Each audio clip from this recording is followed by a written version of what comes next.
Hey, this is David B69. Welcome to today's video. Please hit that like button, hit that subscribe button as well, and hit the notification bell for future videos. Let's get on to the show. Video Games Monthly is a subscription service that delivers retro video games to your door each month. Games are available for over 20 systems, including some of your favorites like Nintendo, Sega Genesis, GameCube, Atari, and PlayStation. The best part? You keep the games. Just visit videogamesmonthly.com, sign up, and select the systems you own. Next, enter your game collection and we'll take care of the rest. Each month we'll send a unique box handpicked just for you. So what are you waiting for? Join today and play the past into the future with Video Games Monthly. Hey everybody, this is David B69. Guess what time of the month it is? It's April. Yes, it's April, which means it's April Fool's Day. But no, it's even better. Those who may or may not know, I'm from the Philadelphia area, which means this weekend is Wrestlemania.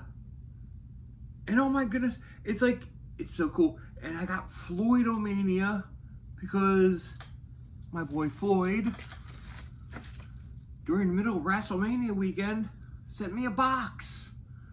So Floydomania is running wild. Ooh, yeah.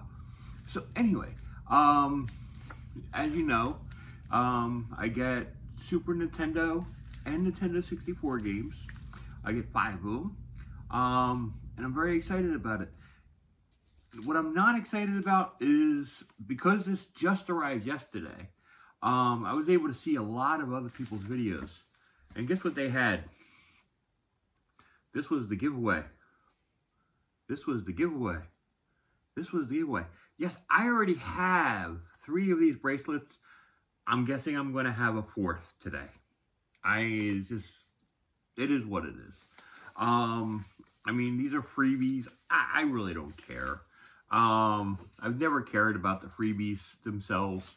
They're just like nice little perks, things and stuff and everything they give you. They're kind of cool and stuff. Personally, I like the, I don't know, I like things that that are a little bit more substantial. I like the stickers. I love that Christmas time they had those, they had a whole thing with these huge stickers and stuff, and they were like really cool. I thought they were like really a lot of fun. Now the greatest part about this month's box is I was shaking it around. Just not as strong as I normally am. I have these pains in my left arm and shoulder, and basically I've lost pretty much 90% of the strength that I used to have there. So it's like really hard to grip and open things, which makes things a little bit tougher.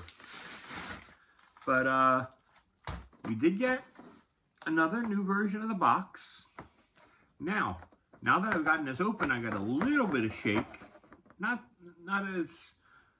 It's not as pronounced as other months, but when I was like in the package there, I couldn't hear it. So I'm very happy. As normal, I'm going to open it this way toward you. So I'm not seeing it until I open it. As normal, I'll put what the price charting value either here or there, depending on the video where I like it. It's probably going to go there because there's a little bit more white open space. I'm looking at filling it up. I do have some posters and other things and stuff that I could throw over there. So I'm probably going to wind up doing that at some point. I just haven't done it yet. I don't know why I haven't done it yet, but I'll probably wind up doing that soon because I just need something filling over there. It's just kind of awkward having it blank. But anyways, first thing we got is we got our card. And you know, because I have games that are pretty much close to a higher value, they're not going to send me any kind of freebies. I just know that for a fact. Let's see, I can feel bubble wrap.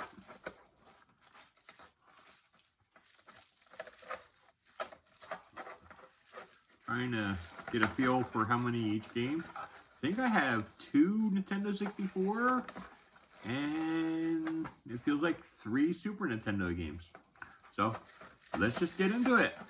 Game number 1. Kind of an awkward back, but what do we got? Shanghai Dragon's Eye? It looks like a Mahjong game. Interesting. Shanghai Dragon's Eye. Weird. Well, like I said, we'll check out the value. Yeah, I absolutely know nothing about it. My youngest child is huge into Mahjong and they actually play not the match game of Mahjong, which I thought was always Mahjong. I thought it was just a matching game. There's actually a lot more involved in it than I ever knew. So I'm actually kind of curious if this game actually plays the actual game, because I know you will be thrilled to actually play that. So I'll check that out and everything. And as normal, I'm going to play the games in this coming week. So Monday through Friday, I will play each one of these games. Just basically giving a snippet, so you know exactly how the gameplay goes. Just found that easier to do than putting videos and just throwing the stuff and everything as samples and stuff on this video. It's just easier to actually show things afterwards, and it extends the videos and extends other content that I can provide for you for the channel. So I just found it a little bit more interesting. Next one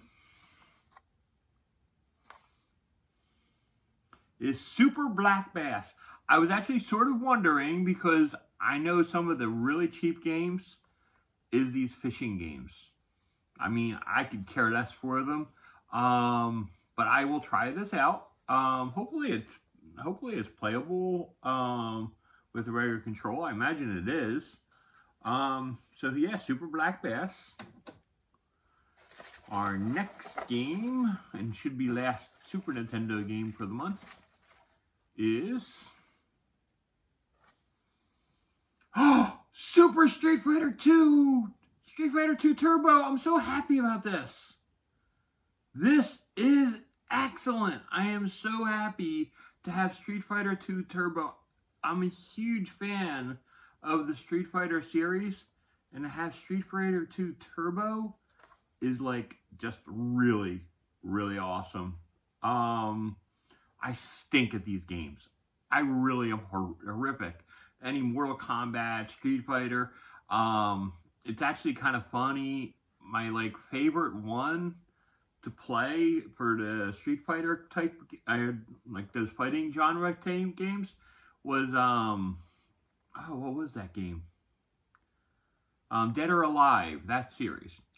I'm like, I love that. I think that is cool and fun, and it's probably my most enjoyable. But the Street Fighter 2 series is like really cool. So Street Fighter 2 Turbo, I'm actually like really looking forward to doing the gameplay, because like I said, it's a lot of fun. So I definitely am looking forward to that. The next game is on the Nintendo 64. It's a Black Cart. I love Black Cart games. Rugrats! Oh, I love it. I'm so happy. Rugrats in Paris, the movie. I actually was like hoping to actually have this. I've seen other people that have this. And I'm actually looking forward to it. And I gotta tell you, this is a beautiful cart. I am super excited, especially because this cart is like, it's immaculate.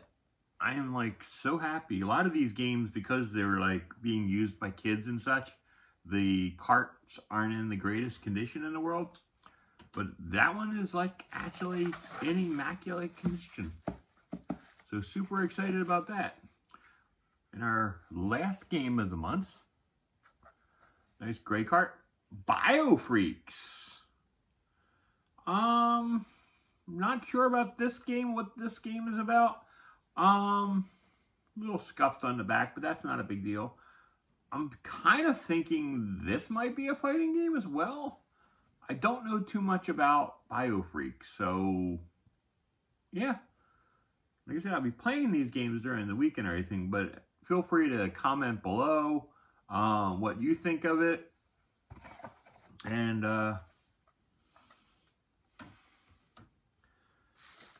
yes, folks, I look down and it's another, yes, another Video Games Monthly thing.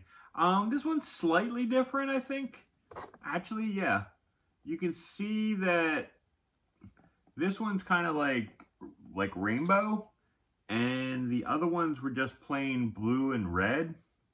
So this one's like kind of like more mixtured. So I'm actually okay with it because it is a different feel, and that is it for the box. So yeah, I'm very happy with the actual overall box. So we will go through the values, and at the end of the video, I'm going to comment and say, hey, this is what was good, this is what was bad, and yeah, we'll do that now. And I'm back. So, reviewed all the prices, and as you can see, the value is, voila, I'm very happy. I mean, getting $51 of games in a $45 box, that's a great deal. I'm very happy with it. Making a little bit of profit on how you get in the games, it's a good thing. Super excited, especially to get a copy of Street Fighter 2 Turbo, in such nice condition too.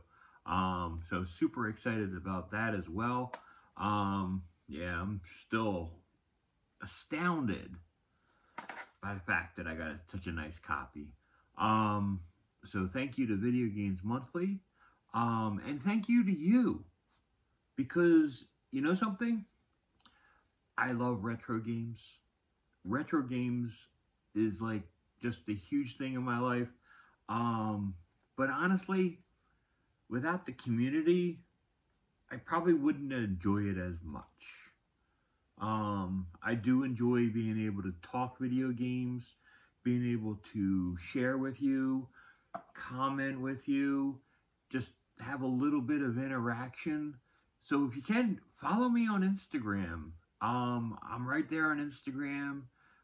David B, I think it's David B69 Gaming is what my title is.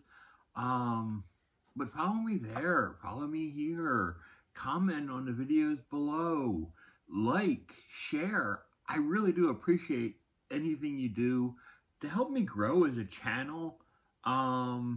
If there's things that you don't like, comment them too. I'm fine with it. Basically, I'm a constructive person. So I do not mind feedback, whether it's good, bad, or indifferent. Otherwise, I can't change anything and make myself better and make you enjoy these videos more if I don't do that. So like I said, I'll basically be recording stuff this week on these games. The fact that it's like, I'm so happy that I didn't know Rugrats in Paris was a black cart. It's like really cool. It's another black cart to my collection. I think I have a whole row of black carts and stuff. And I think one of them is Madden, but I think Madden is in its box, so it's like not even displayed amongst all those games. But it's kind of interesting. Biofreaks, I've never even heard of this game. It's worth more on the Nintendo 64 than it is on the PlayStation. So I was like doing a quick look-see in comparison, just to basically see what these games were actually worth, and like seeing that there's a PlayStation variant, but the PlayStation variant isn't as worth. It's kind of interesting. Super Black Bass is what I thought it would be. And the Shanghai 2 Dragon's Eye, I'm like I said, I don't know what to expect. I'm hoping it's actually gameplay of Mahjong. If it is and stuff and everything, I will be extremely excited. If it's just a matchmaking game, then not so much. So we'll see. And I'd really hope and everything it would be like really cool if the game actually like can walk me through and teach me how to play Mahjong. I think that would be like really cool. But I don't know if it does or not. If you do know, leave comments down below. And maybe you know and everything and you can inform me. I do know a lot about video games. I've been dealing with video games and playing video games, gosh, since I was like a little kid and everything. We got Pong with a little TV, a little black and white TV with Pong that I've been basically played and everything for a long time. And we used to do things where you just basically used to fiddle with the triggers. I don't know if like anybody else has done this, like, because there's like different games. So you just, if you like move the triggers on for the settings for there, you can basically trick it out and everything and make it look on the TV. And you could have like the bars broken in half, and it's basically mixing one game with another game that it had in the series. And it was like really just kind of crazy the things you could do back in the day with that. So, because it's like, it basically paid attention to what was on the screen. So if you had a half a paddle, it basically only showed you half the paddle. If it had a wall that was in the middle of the screen because of the glitch that you provided, it's actually going to hit that part of the screen and then bounce off of it. So it's kind of wild. So anyways, that was the kind of wild, crazy stuff that I used to do. And then I had the Atari 2600, and then I had a Commodore 64. And it's like, besides going to my nephew's house and playing their consoles, I didn't have another console in my house besides the Commodore 64 until probably the early 90s when I got a Genesis. And yeah, so it's like that was a good amount of time period where I was only doing computer type games, and I was basically learning how to program and do a bunch of other things because I was highly interested in it. But that's why it makes me like makes me like so excited to play these, because the Super Nintendo Genesis era was like my really involvement of first getting into the gaming scene. Without saying, the Atari, my brother lost the Atari, or he said it got stolen, I think he said. Who knows what actually happened to it. But man, that was like, the Atari was like really, really cool back then. And it was like, but it's like, I really don't care about it now. Because like I said, I had basically a couple dozen games, and it wasn't that big of a deal to me. I think it was like River Raid, the 2 Pitfall games, well, actually 2 River Raid games, and like Pac-Man, and there's like Circus Atari and Night Driver, and there were some other games and stuff. But it was like, it wasn't something that I would be willing to want to collect for.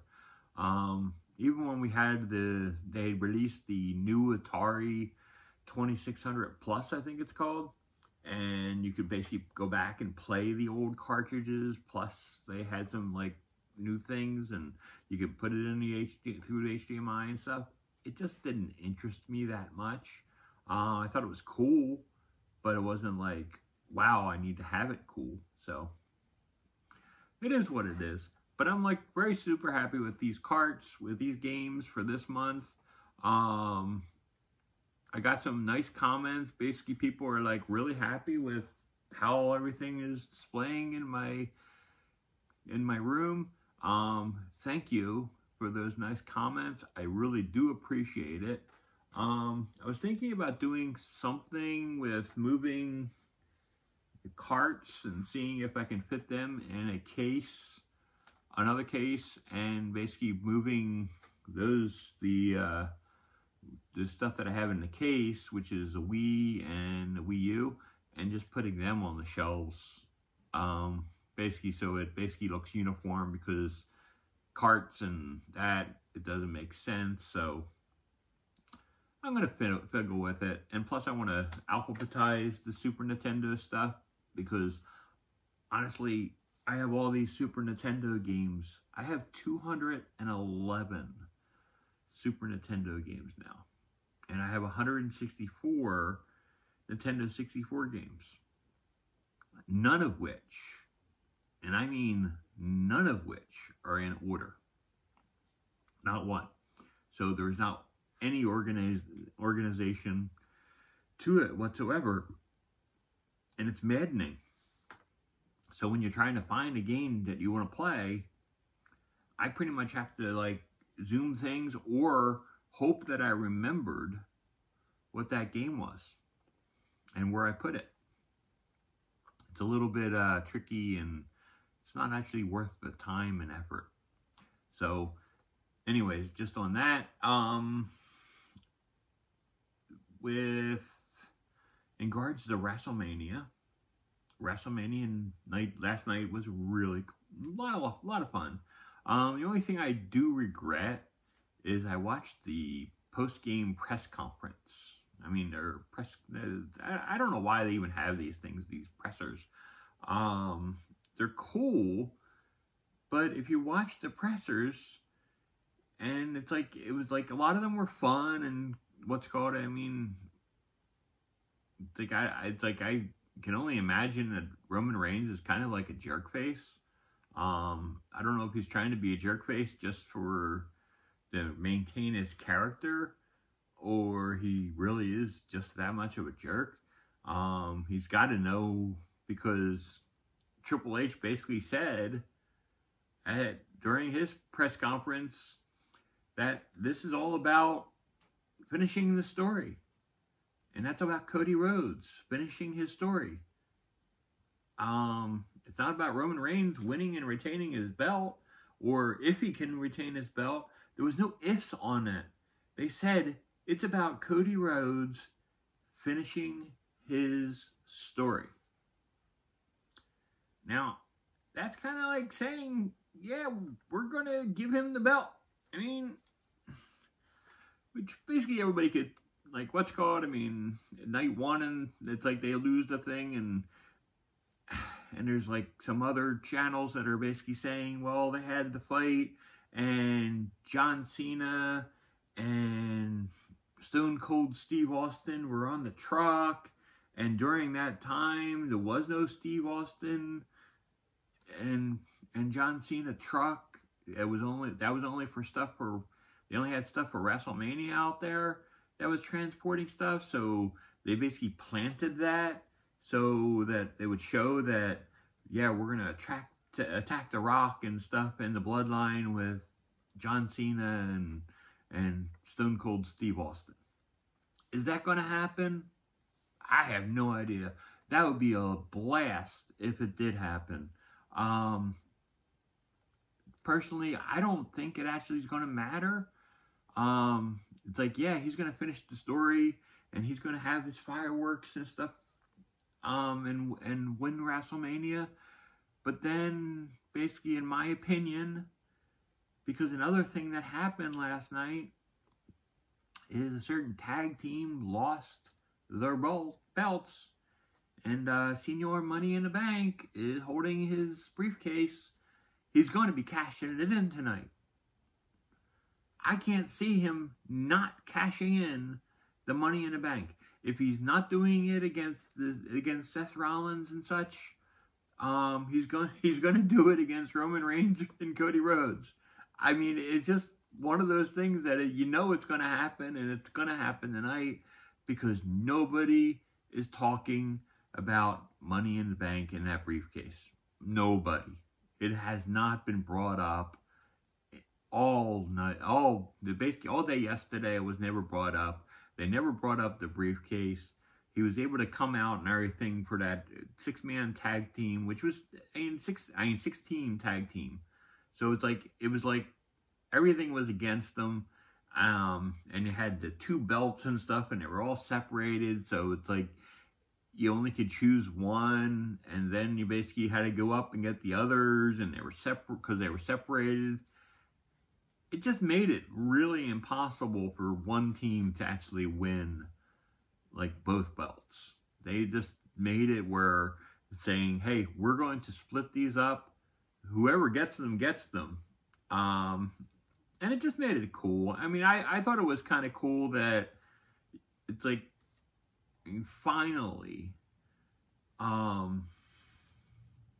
it's like they finally got R-Truth a win at WrestleMania and got him and Miz the belts. Because Miz, I think it was a couple WrestleManias ago, was just a rolling gag. And it's not cool to the Miz, because Miz is like actually like a really good guy, and he's kind of like a superstar in the industry. He doesn't deserve to be like run over all the time. I don't think so. I personally, I mean, he's kind of obnoxious sometimes, but a lot of times he seems like a good, decent guy, and I actually like root for him sometimes. And like I said, R-Truth is kind of like a dopey, fun character. Great for him.